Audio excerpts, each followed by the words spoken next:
comic book industry is actually any business that generates revenue, totally or partially, from the existence of narrative sequential art.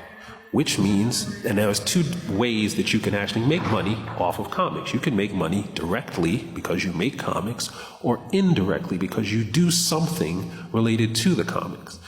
Direct kinds of revenue is independent comics, where you own everything, and you own the business, you own the property.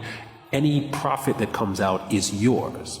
But the downside to that is the business responsibility is also yours. So you can have the greatest comic ever, but if your business is bad, you still fail.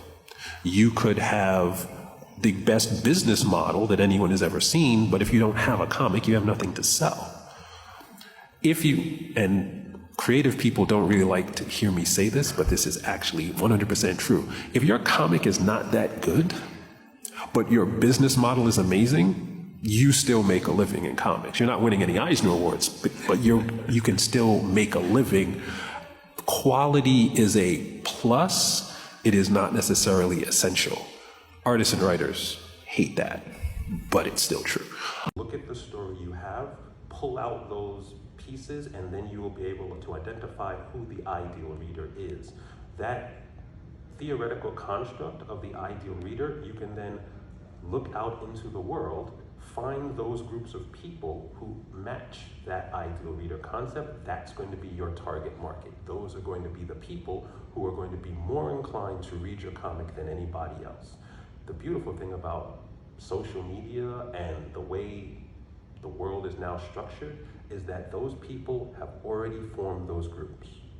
All you have to do is find the groups where they are and connect with them in an authentic way, so that once your book comes out, they have already accepted you as one of them, and they will be very interested in what you have to say because you didn't just run up to them and say, buy my book.